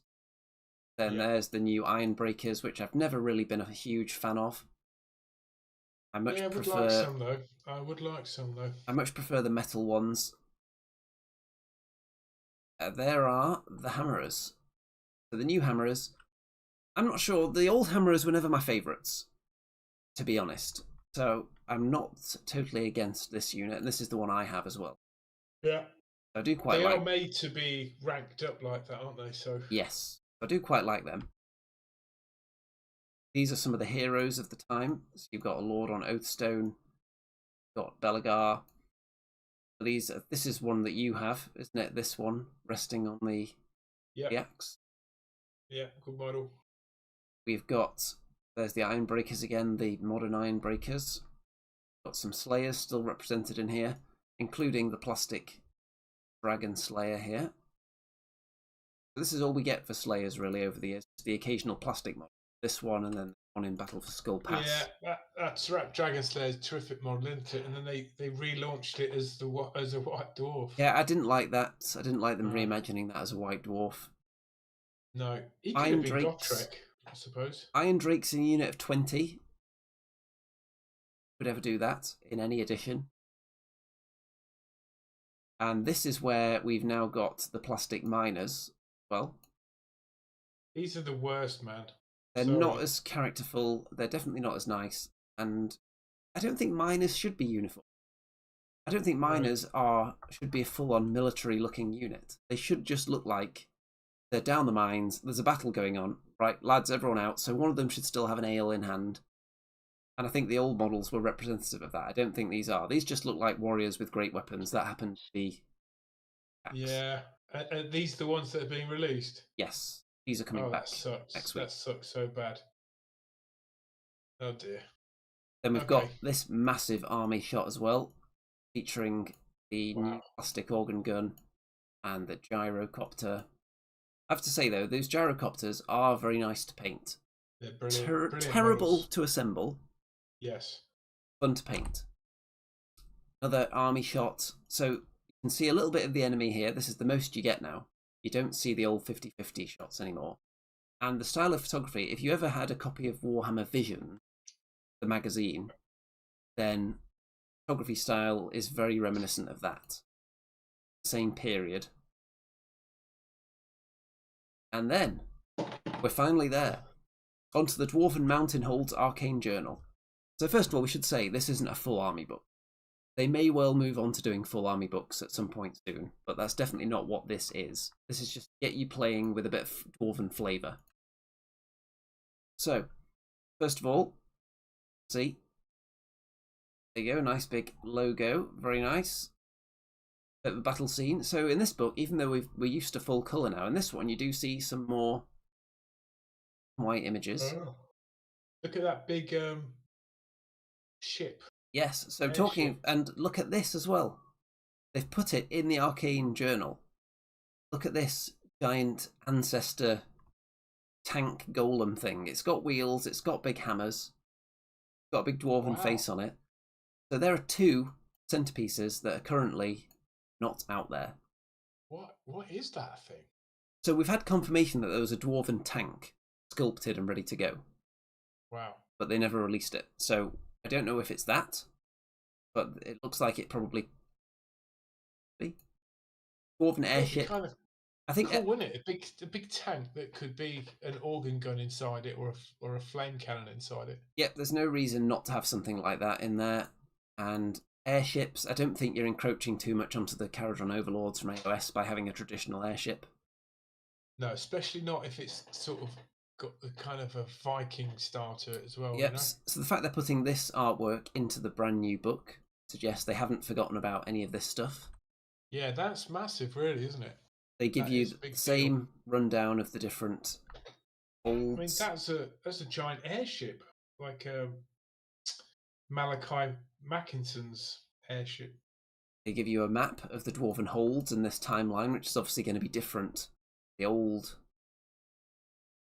timeline and the old maps. Yeah. The Dwarven throngs. More map action. Now, this is more in keeping with the modern style of photography, where you've just got big old units and a tiny bit of enemy at the front, just to give you the impression of getting into battle. Yeah, I think I like this better, where it's a bit more separated like that. I don't know, maybe it's because I grew up reading White Dwarf in the 90s. I really like the old style where you've got the two armies. Not really not really laid out as you would see them on a battle, but still very cool. You've got the Goblin Hewer there, so this is obviously stuff that they're bringing back. Imagery, the miners. You've got the new King on Shield Bearers. You've got the Dwarf Warriors. They're bringing back the Flame Cannon Engineer, Slayers, Pony Cart. You've got Belagar at the back there, Gyrocopter, Iron Drakes, all the War Machines.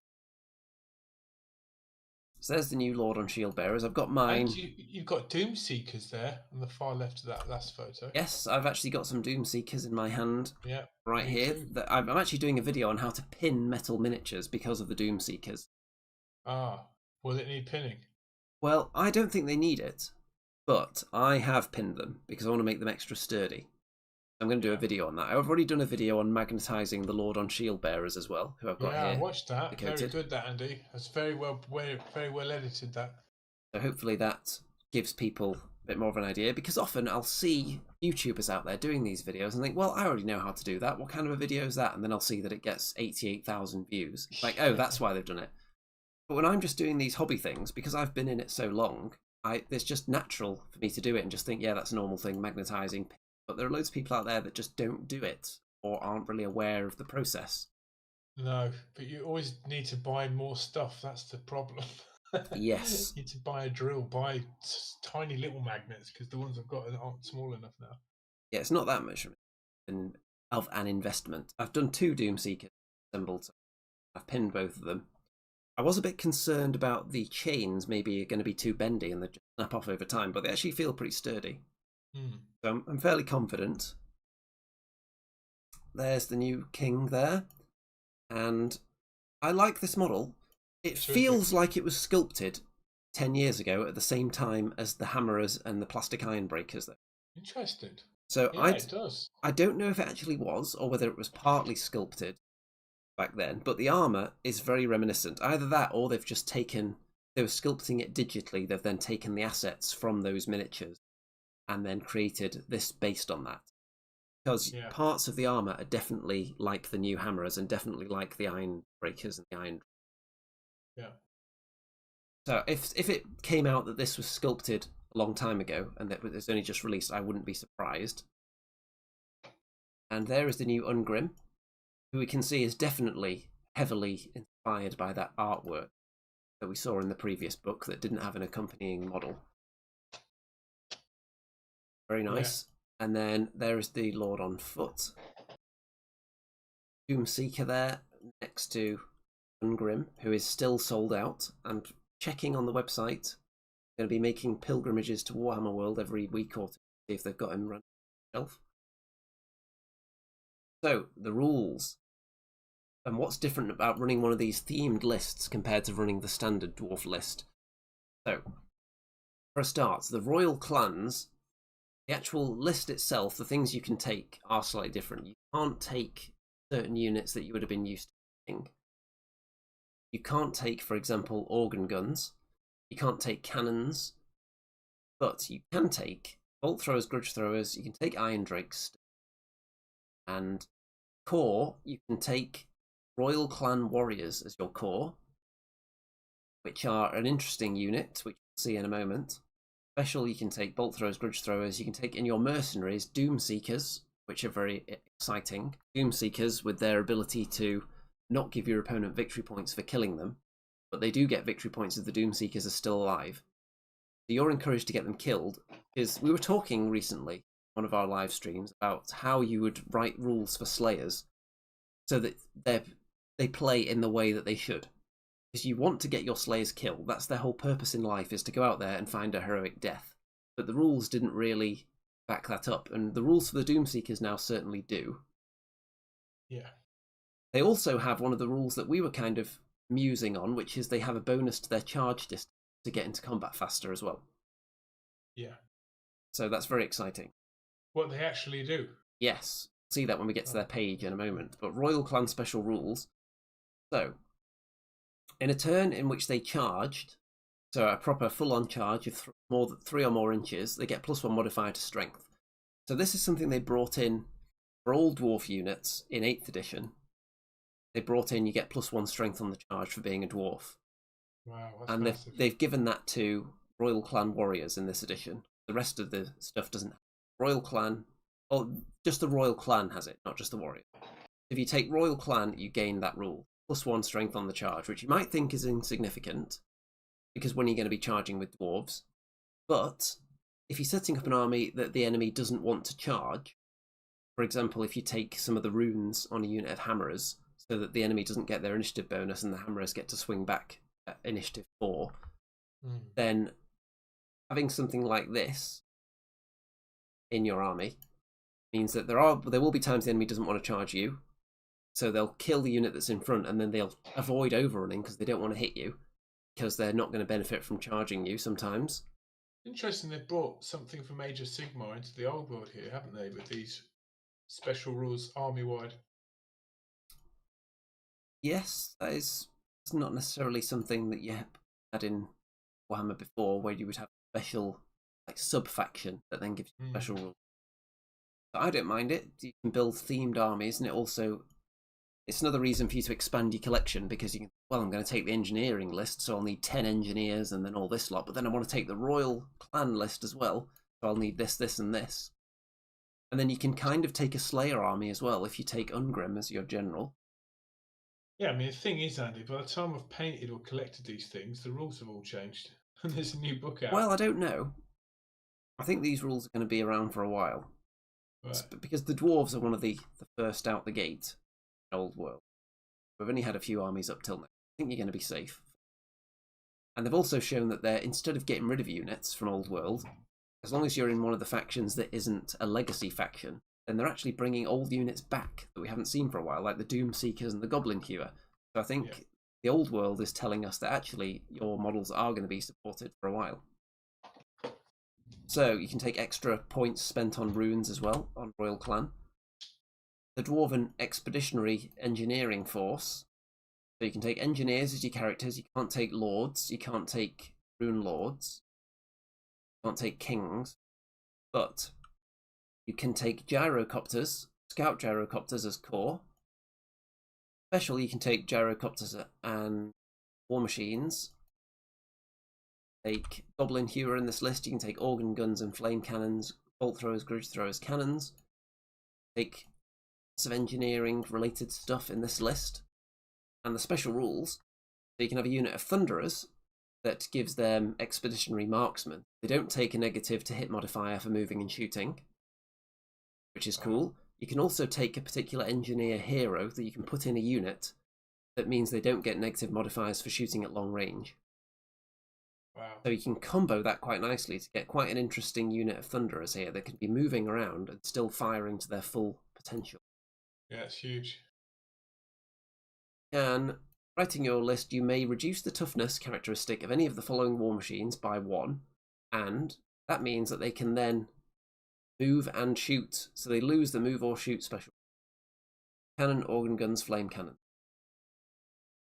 So it's more significant for a cannon because, well, in some situations it is. So with a cannon, if you're moving and shooting, that means you can move into the flank of an enemy unit, potentially, and then shoot through more of them than you could do normally.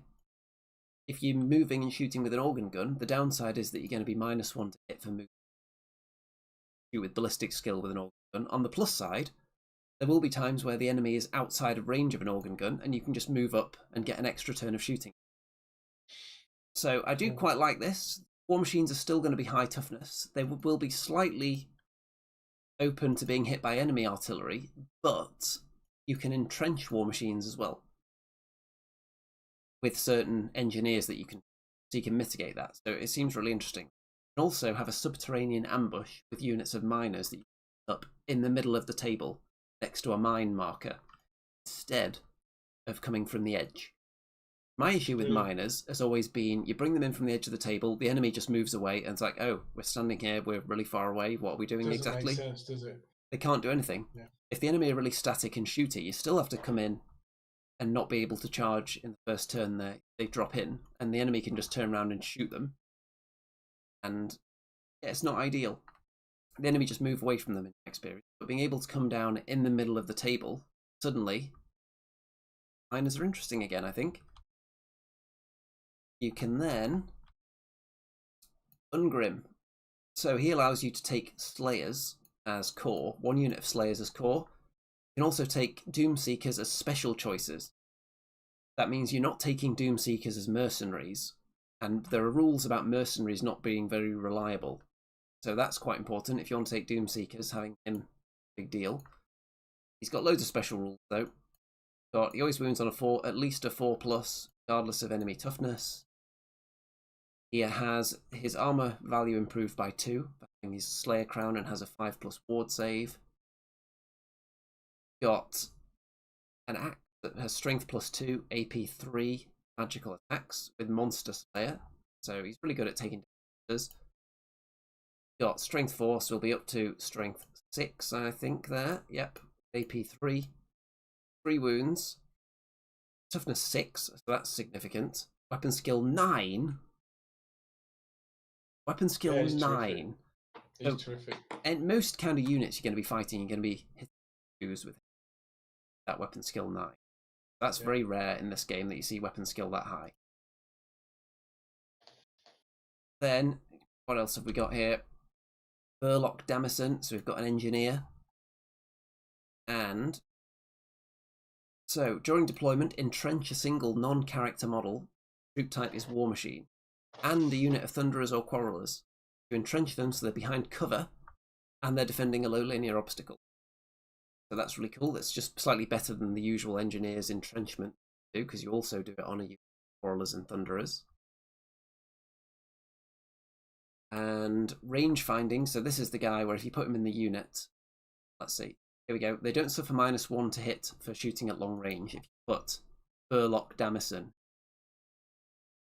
And he can re-roll natural hit rolls of 1 or an artillery dice like other engineers. So he's just really tasty. Yeah. We've got engineer sappers that can set up areas of terrain that are hostile to the enemy, which is an interesting concept. We're not going to go too much into all these details right now because this is quite a long story, mostly just about how the books have advanced over time. But Doomseekers deny victory points. They have a D3 modifier to their charge, and they can declare a charge from 3 inches further away than they would normally. They have a big pile of attacks. They want to die, and you can also take them in Empire armies, by the way, Doomseekers, as dogs of war. Right. Royal Clan Warriors. So they're somewhere between a warrior and an Ironbreaker, I think. They're only strength 3, like a warrior. But they have let's see. Give them a Gromril. Oh, they have Gromril weapons, so that's better than, and Gromril armor, better than standard dwarf warriors. Give them Gromril great axe as well, which is better than a normal great weapon. So yeah, they're somewhere between the warrior and the Ironbreaker. You can take them as core in the Royal Clan. That's good. Imperial Dwarves, so this is going to be the Spearmen. You can take Imperial Dwarves with all kinds of weapons, but you can give them thrusting spears at 1 point per model. So they're quite interesting. And Scout Gyrocopters, so they're a bit weaker than normal gyros, except they are faster and cheaper. So there you go. With redirecting the enemy. Dwarven Carts, very exciting. The mining cart, or the Bugman's one first of all, increases the movement of units. So if you want to go for the combo list that I'm looking at the moment, which is get a big unit of hammerers and just eat them across the table right at the start, then use the anvil to make them move again. And they're drilled, so they can start in marching column, move up really far, then come out of marching column when they move again, go wider, ready for fighting. Take the Bugman's cart and you get +1 movement on them as well. So very exciting. The Miner's Cart allows you to, if you're within 3 inches of Miner's Cart and you're not engaged in combat, you can make a stand and shoot reaction if it were equipped with blocking charges. You keep this nearby to a unit that doesn't shoot, and you get a stand and shoot. Wow. It also blows up on the enemy as well.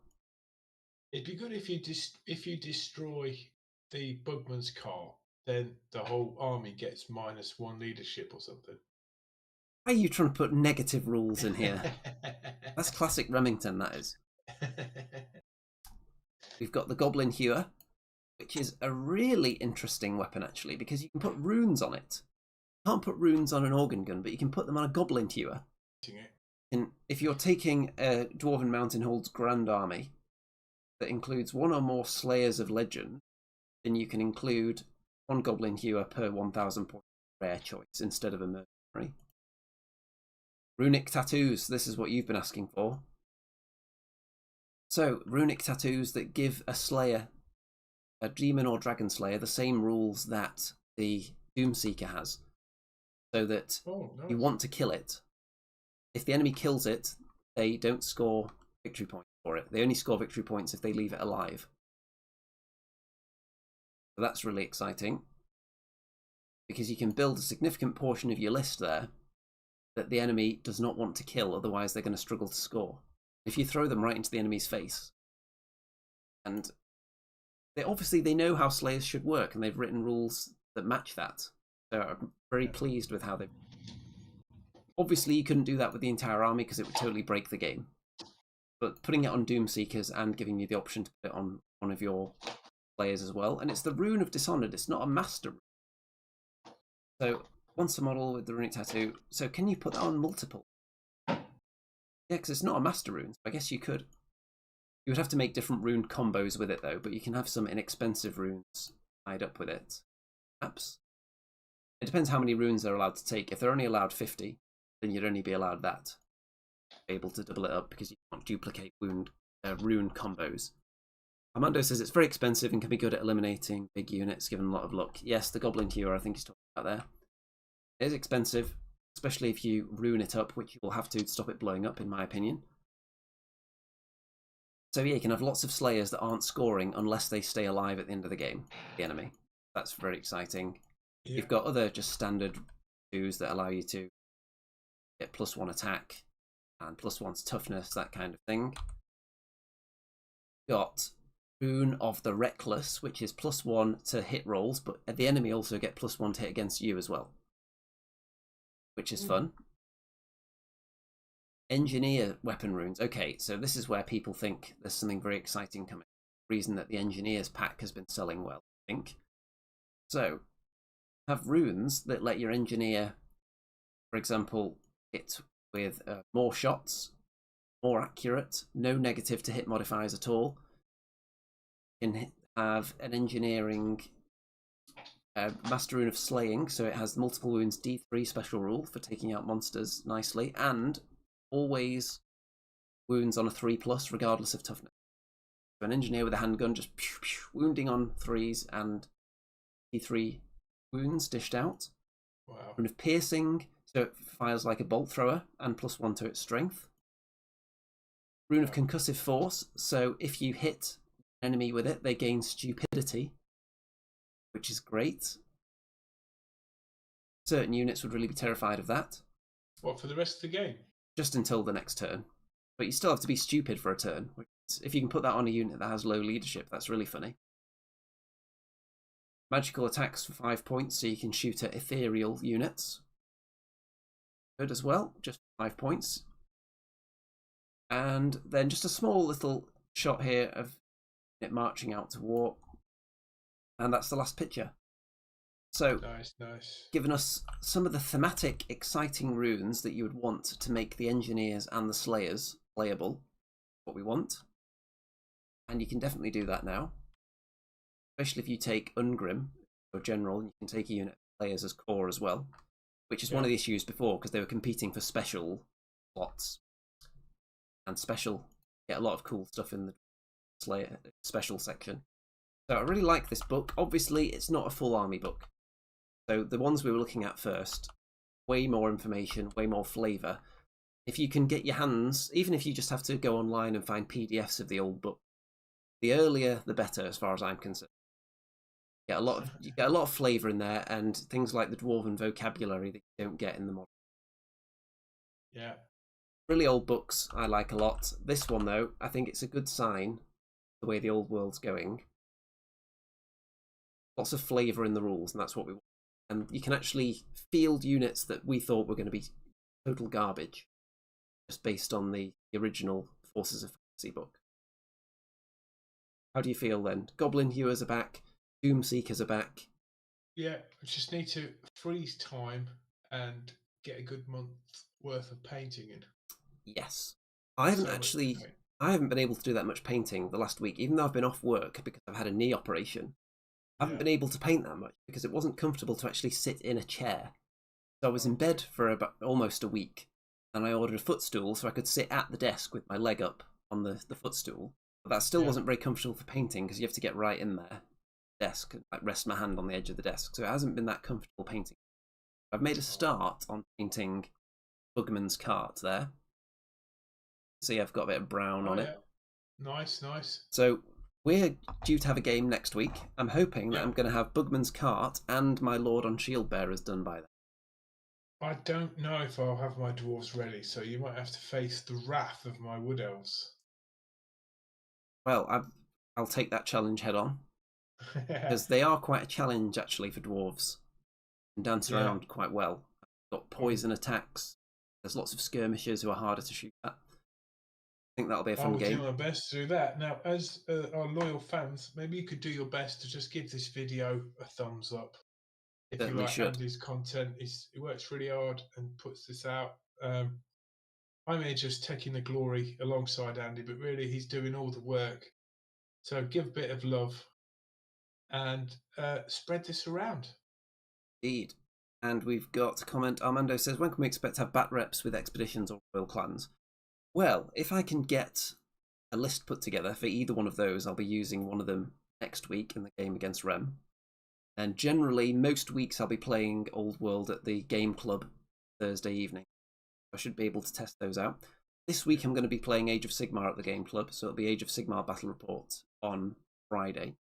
And next week we might even have double Old World next week. So I've got the game with Rem, probably a game at the club as well. Lots of Old World reports coming. And hopefully the threat of imminent games will inspire me to paint these guys really rapidly. The Bretonnian men-at-arms I was hoping to have finished by now, so they'd be out of the way, but they're still sitting there unfinished. So I'm stealing the little corks from under them now, so the dwarves can... That's a huge project, isn't it? Maybe you could have the dwarves, the Bretonnians as a mercenary unit. But there's a few dwarf units I want to do first. The priority stuff like the Bugman's Cart, the Doom Seekers, the Lord on Shield Bearers, a couple of engineers, and maybe a grudge thrower. And then once I've got those done, I'll probably try and blast through the Bretonnian men-at-arms and then get onto like the big Slayer unit. Yeah. But you never know. Whatever grapples me at any particular time is what I'm going to be. I'm sure you know what that's like. Got loads of projects there, but just one of them is the one that's demanding your attention at any given time. Absolutely. Well, Andy, I need to leave. It's been an absolute pleasure as normal. It has been a delight, this episode. It was delightful going through the old books earlier, taking the photos and out things that I wanted to talk about. It was very exciting. Yeah, and fantastic, man. We're both dwarf fiends on this channel and have been for decades now. Yeah. There's going to be way more dwarven, red hot, spicy content coming away, including battle reports, and then we'll do our combo battle report next week as well, where we both analyse the tactics or the lack of tactics. How it goes. And don't forget to check out all the links in the description. There is various social media shenanigans down there. There's the Discord server where Rem actually posted in there today as well, which is wild. Yeah. Once in a lifetime occasion. There's the Facebook group, all kinds of stuff down there. And obviously, if you want the content to keep flowing from this channel and you want non-stop dwarven purchases and battle reports and tournament reports and tournament tickets purchased, then why not pledge your entire life savings to the Patreon or the PayPal links down there as well. What were you going to spend it on anyway? You weren't going to spend it on anything as exciting as me spending it on dwarves. I don't want to tell people how much I've spent on dwarves now in the last few months. So I was spending even before the release. So the number is getting painfully high. Okay, let's wrap this one up. Any parting words, Mr. Remington, for the dwarf fans out there? It's been a great trip down memory lane, except the memories of coming back into the present and the future. If that makes sense. They certainly are. And at this point, thanks for watching, everybody. Thanks to Stu and Wraith and Ice Wolf and Armando and everyone else that's been commenting throughout this very long episode. And anyone who's watching this afterwards, feel free to drop your comments in as well with any thoughts on any of the books or any of the new rules and what you want to see from an army list in battle reports. And I believe at this time, all that remains to be said is, good night out there, whatever you are.